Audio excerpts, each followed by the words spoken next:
or go to 21stcenturypet.com and you can get a free home security system to protect you and your pets absolutely free. This is a limited time offer, so don't waste any time to protect both you and your pets.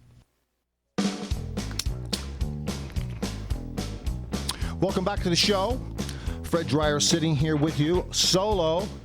That's right, 62,089 feet above the earth, rotating very slowly from my perspective, but yet I know down below where you folks are, it's just wailing.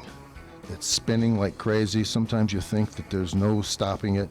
You'd like to just to reach out and just dig your fingers into the ground and just slow it all down so you can get time to think. Well, we're here to help you do that, and we're also here to talk about a lot of things that are going on in America today. It's all happening fast. Everybody is looking to the future, to November the 7th, November the 6th. That Tuesday, that Super Tuesday, when we all go to the polls and we make our X. And what is necessary to do that is to be informed, to be able to get the information and think for yourself without saying, I'm a Republican, so therefore I'm going to come in and just very simply mark down all of the X's for all the Republicans.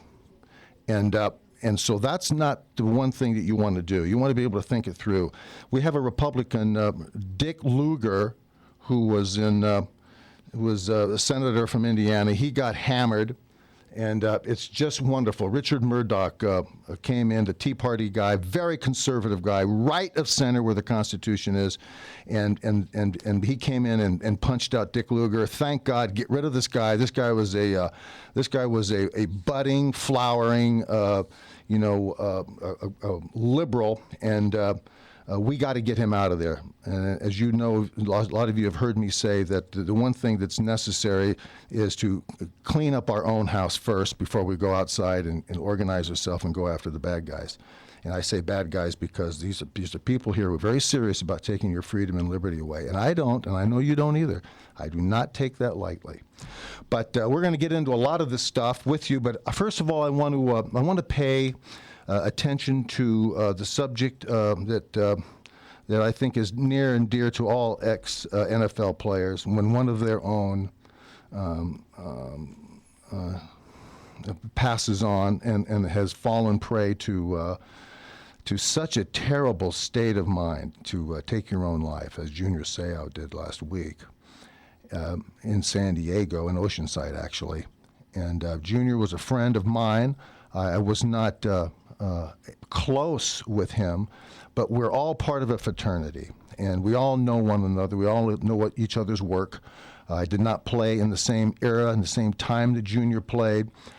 He played for 20 years, from 92, I think, to 2002, or somewhere's right around in there, 92 to 2012. I think he just retired about a year ago from New England. He played for the Chargers, drafted by the Chargers from USC. Terrific player, great Hall of Fame player. Defined the sport, dominated his position for many, many years, and was just a terrific guy, meant the world to everybody, and certainly the people in San Diego, and where I went to college. So when I would go down there and meet and greet and touch base with all of my roots back down in San Diego, I would inevitably come in contact with Junior and all of the folks that he knew in his era. And we'd exchange notes and stuff and say, hi, how you doing? And just touch base. You know, there's a great deal of mutual respect there. And pro football is an interesting thing. You know, it has been, up until I think just recently, a well-respected sport played by those people who were under the understanding that they were given a gift, an opportunity to play a sport that was very special. How long you played was, you know, in the hands of the gods.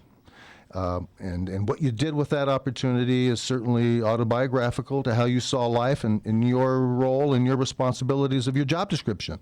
You know, so everybody defined their position and their time that they played in a certain way. But what's interesting is that Junior committed suicide, and he shot himself in the chest, actually in the heart. And which leads people to think that why didn't he shoot himself in the head? Not that you have to, but what is the reason behind that? Now, a while back, a couple of years ago, Chicago Bear secondary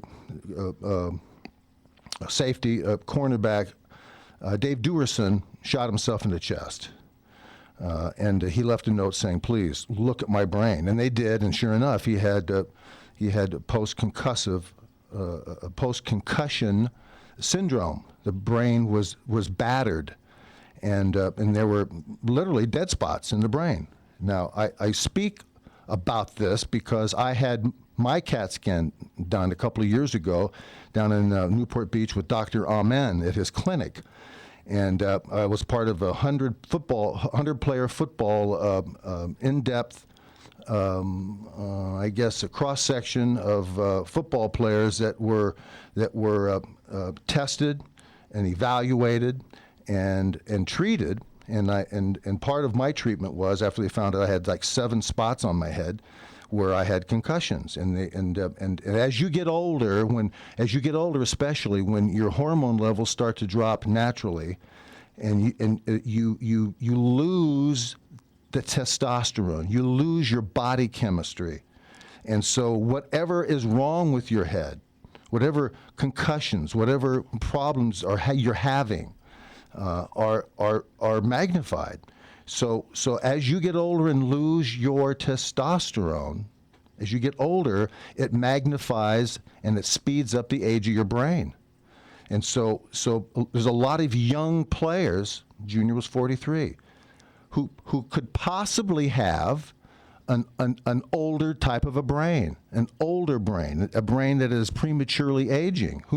There's lots of things to consider here, and why he didn't reach out, we don't know. Maybe that can be determined later on after the autopsy comes in. I think it's probably anywhere from 30 to 60 days or somewhere right around there. But to have this happen to this man at 43. We've got 4 children. Leaves his wife and his mother and his family and his friends. Any death is tragic, but something like this just is a bolt out of the blue, which leads people to think that there's something there that was going on, that was bothering him, and that led him to do this, because nobody was as loved as he was, and the playing of 20 years. Is not like your career was cut short and then suddenly you've left the sport under situations where now you are pining away, that you want a career to continue, that you can't leave the game in the spotlight. Junior, he wrung out every opportunity he could in front of the spotlight playing. So I would think, it's my guess, is that he killed himself for other reasons other than what you might think would be under the normal circumstances of a football player, now moving on in life. But what we have is a man here who was going to be celebrated for the rest of his life, and hopefully for the better things, and not the things that we've just come across in the last several weeks. I would like to say that my heart goes out to his family, and God bless him. And when we come back, I want to talk a little bit more about head injuries before we move on into the show. So whatever you do, don't go away. We've got more here, and it's so great not to have Horn running around here. I know he's got the wine somewhere tucked away in the back. I know he's on the airplane somewhere. We'll be right back.